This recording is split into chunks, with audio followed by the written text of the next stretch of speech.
ya yebuobo ọkụ wee bịakwa kesi abịa ho ya oringo dị n'ego a na-eme from native doctor dị too much make go more than 20 million and the mother ebe dị ego amara m ebe dị onwele native doctor ya ama akwa aka na ego aka na anwala ịbata na Facebook ya afụ ndị ala afụ ndị isi dị mma so call fa na aga ma onwe ya bụ ọkpọ kogiribe mmadụ ebe ọbụla nje ọrụ ụmụ ebe ọbụla nje ịya bụ dibia ebe ọbụla nje ịya and mụ nwa chọrọ nna ọdafu na-efe ego ịgwa m ebe a sị m agụ na dibia nna ife nke a karịa si nna kama bụ ada ebe akụ egbuo m ka nyegodo ife a ndị agwa m try ịghọta maka the thing bịazi dị too much wee bido from one woman nọ Ghana nje gbara ụgwọ eji ya ụgwọ mgbasialụ the woman ụgwọ na-emeke almost 400 and something thousand my own percentage na nsi otu a ka anya bụ ife okay no we are going so kama the 400,000 abịa kwogbu m ịmalụgo 100 nkebi ya mbazia nka na-ezokwa maka achọrọ m ịpụta fu na mbụ dibia by then mmekwa comedy spend go nothing less than 250,000 na na-eme Facebook promotion na my comedy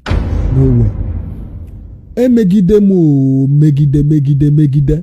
nwee sị ka m pụtazi on my own kwelozia na mbụ kene dibia if you say yes so mekwasa and at a point of time na aga ogodebe m ego na-abatazi ịghọta mekwasa mee the first live video no show mgbe onwe onye mkpọ akpọ nje park ka o promote volume ya ka ihe be ya JPA that's ife dibia na-eme ka ihe ya na-eme hi olube 3 years mba olube 3 years olube okay so mkpọ JPA mgbe a JPA amarọ m agba ha na-ewu mgbe JPA say my that he will get back to me na akpọzi ode pick mkpọ mama onye obodo si n'oge post room video to with 50,000 okay ife dị na akaụntụ m mgbe a bụ 35,000 so na agbagharịzi ka m meet up ka m na-esi bie ebe ndị iru serious bụ Facebook aja atịkwuo mma ndị Igbo bụ Igbo ọ dịsi Igbo channel kwụsị afọ ụgwọ echiekwa ma ọ gahụ ka nsi chọ so ọ dị one certain morning nlarụsịa ụlọakụ jee na chim as usual gosi ọjị nọla na phone ring ya no for my video from Facebook mụ biko na onwe efe nkọwa metụta ya na m ọ ya like ka m help anyị si aka ebe o si fụ nọmba m nọ na TikTok si oke ego one ka iji agba afa 5,000 naira akwụ ụgwọ mgba dị afa so agbasịa ndị afa digoro happy na nke abịa maka ego m na-agbadazi to 15,000 so at a point of time na-ekunye m nene my phone for 25 missed calls m iche ekizi ka mma ndụ another call batakwa no from TikTok onye akpọkwa at a point of time na-emeki 50,000 so n'ego afa that mgbede na njegodo nwa aṅụle jegodo nwe ebe the side ya na-eri nkwobi lugodo ebe ahụgodo mmanya taa aṅụ ịgbọta na nwoke anatabago ịghọta so at a point of time si wee sha ka nje lụbazialụ ndị mmadụ ọlụfa so call keep on coming afa a na-agbalụfa oral yes mana ịda afụ onwere fe na-afụ as a person menụ ka o si bido ka anyị ma na akụ ehika nwoke na ịma na ife eme nọ ndị akọrọ ya ama at a point of time ịmalụgo nje nsị na ife a na-enye ndị a fanana sometimes m pụọ tomi akwụba m outside m mechegidetela olu ụtọ ọnụ m ewee mgba ije gbalụ mmadụ afa nnọrụkwuo mana ndị na-agbara afa aka nkụ a na-eme menụpụta ọ gị ka a bịara ịmalụgodo that kind of a thing so a na-emezi nsị mba na ife a nwezi ka ọ dị na m ekwesịghị ịgbaba dị afa on my own o nwee one man na ya akpọ afịa help m nye m ife nji afọ so the thing emesịkwana m ife o gbuchigwo mana anụ m afọ mba ma hapụ afịa so mgbaba on my own anụ m afọ mana ife ọ na-eme mbụ mgbaba gbasị abalị mmalala ụlọ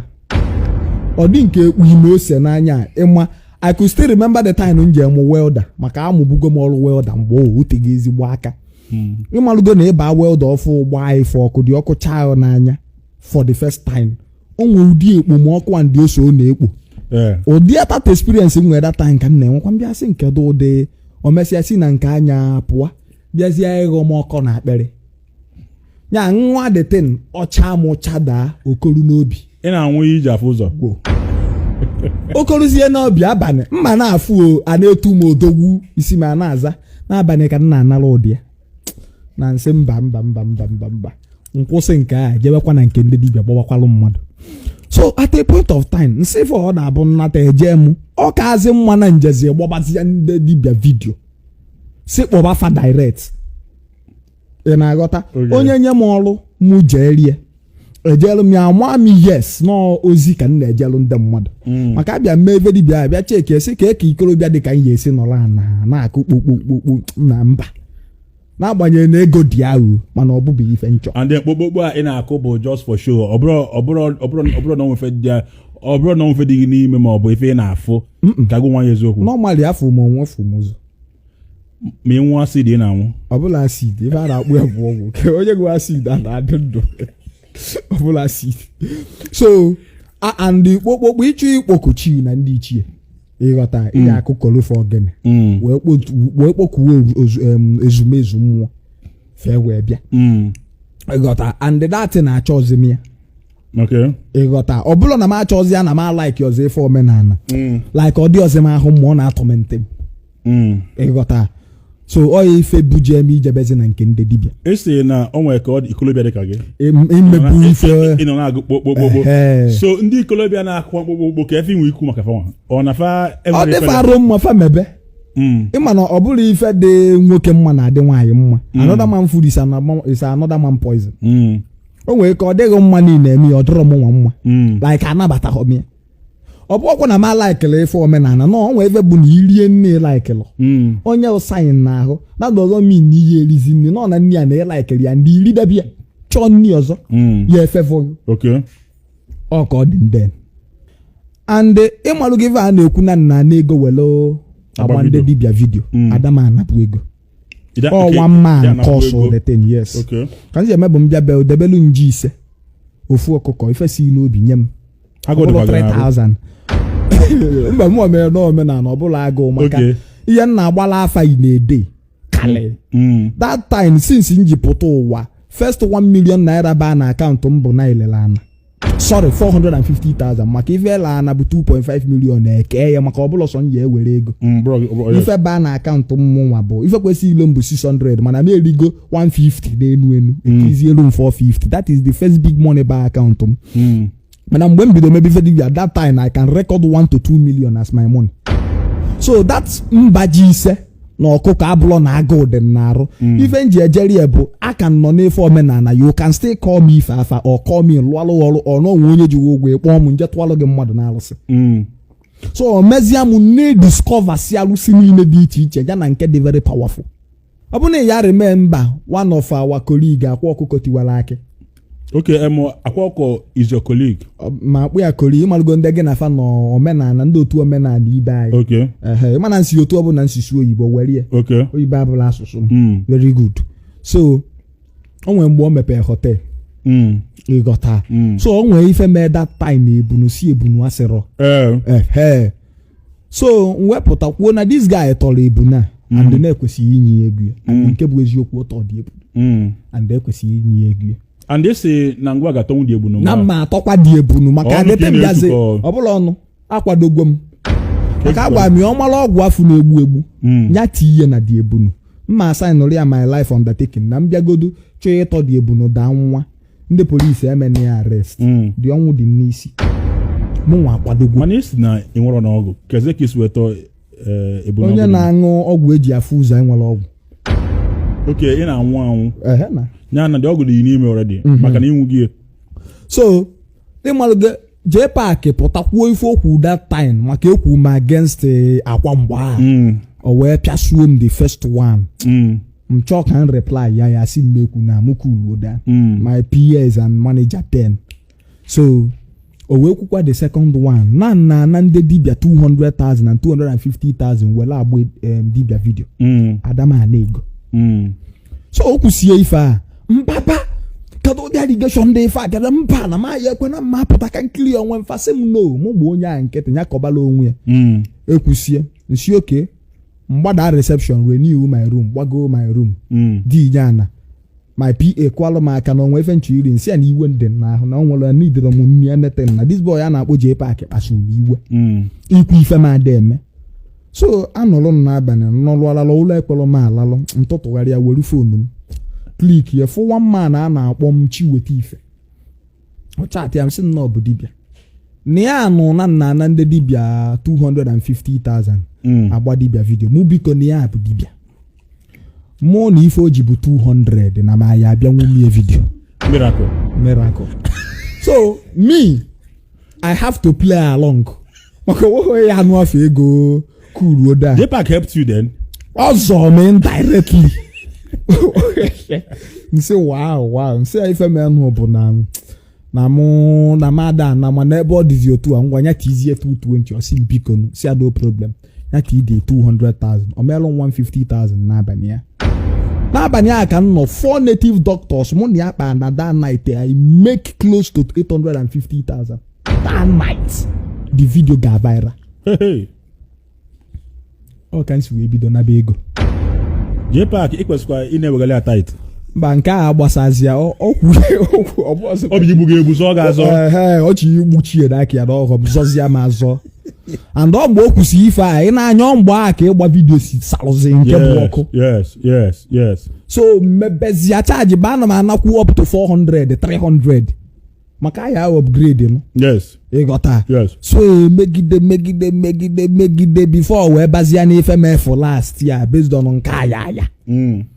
that time on well every morning nteta ụla ma ha afụ recharge card lead gide ọ bụ na mepe phone m na this stream ịghọta fun recharge card lead gide ife dị na account m 120,000 so recharge card ana melo mi na adala efe lolo ngwa na card bitin na-ewe m iwe because ọ bụla ikpulu efikpu dibia lolo ole nyezi ya mmụ card na ala agbagbu ho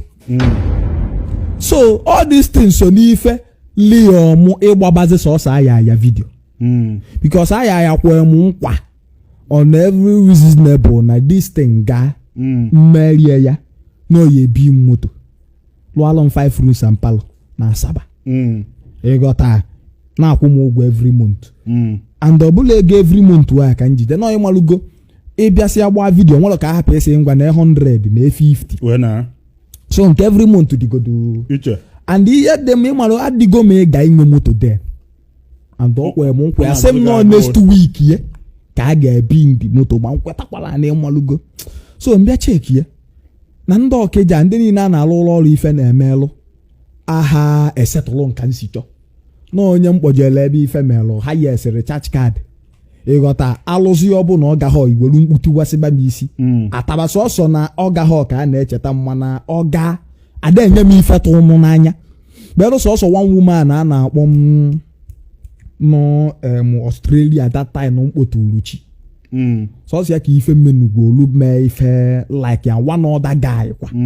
ịghọta ndị ọzọ bụ recharge card 2,000 3,000 mụ akpụ dibia efi asị nje afasịzi ya mụ ji eme itie dị native doctor na-esetụghị mpọzi ya mụ na alụ nke m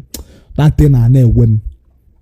ịghọta wee sị nsogbu adịrị and the thing bịa butebụlụ mụ na fe okwu mụ na ndị dibia okwu wee sị mba ka m fesi ya ofu onye ịghọta na ebe ọ bụ na onye ekwegwo m nkwa ọfụma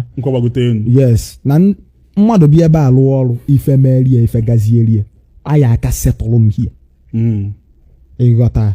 and the person ịmalugo owugo egwuo mgba mesịa ife ike nsi yes na onye adị very powerful na ọya aka ịghọta ụkọta for more people ebe a ka the thing gafu ka ọ ya fesi ga ifili na ndị Bini ka Anambra wee nwụọ Jesu adamu aka one thing na Bini bụ na fa na-eme ka dibia ndebe anyị okay a na-amụ aka ebe a too much based on na egwu ọrụ onye yahoo ọgwụ ya eleghọ either you refund ewele egbo gbagbu a na-agbagbu steady na Bini para ọgba dibia bibia folo dibia nwa enwere ogechi ịmarugo na Bini ifefa ji aka na dibia ba ya abụ abịa ife dibia ba ya ji aka bụ Facebook abịa dibia ndị Bini bụ ifi ọgwụ ịgwọta mmadụ onye ịgwọgwụ ụlọ ọgwụ ya ọgwụ okenga onye imeta can pay your rank in the Dibia world and nwere side ebe ọ na Bini bụ na one village like the whole compound niile nọ dia bụ ndị dibịa. Ọ dị ka ịbata n'ofu village otu esi biri o nwere compound ebe a na-eme dibịa na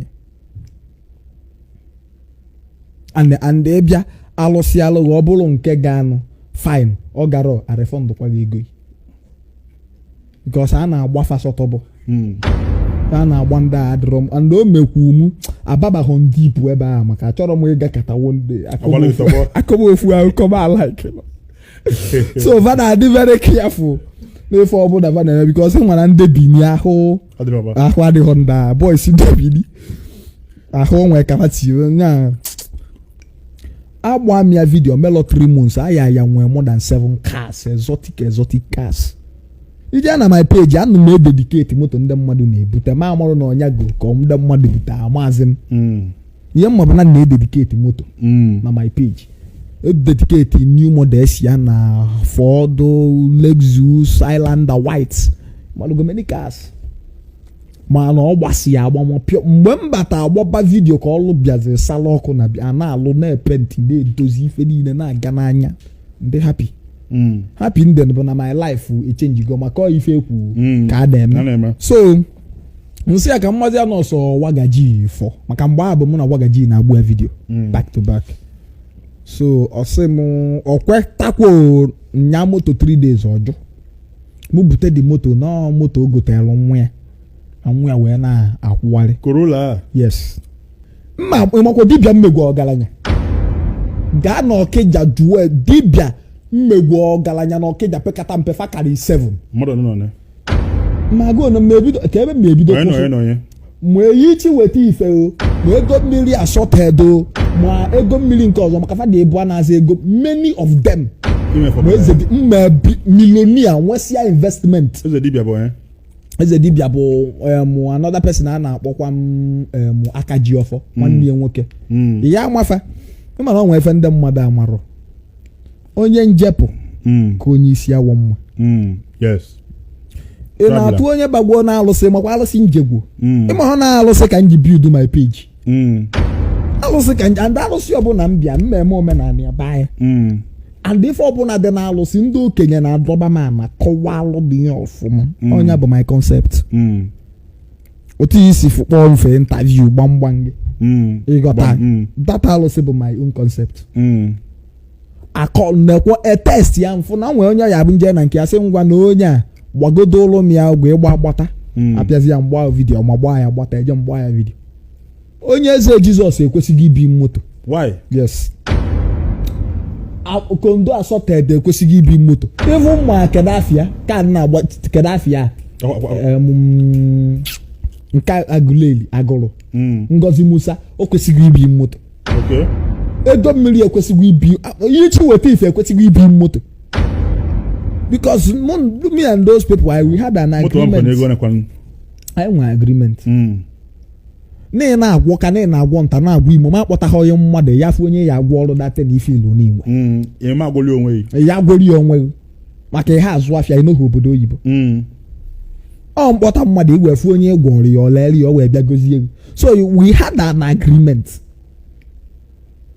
so ofe ekwesịghị ibi moto ịghọta ke ndị aka alụlụ ọrụ ndị nọba anyị ka ndị na-awe ife na-acha atịkwo mainly na my page bụ Awe International and ndị Imo State mainly ndị Imo State na-akarị na my page fejuru ọgwụ egwu ayi amakwọ mfa mana fa na chat ụmụ nwaanyị ka ụmụ nwoke both of them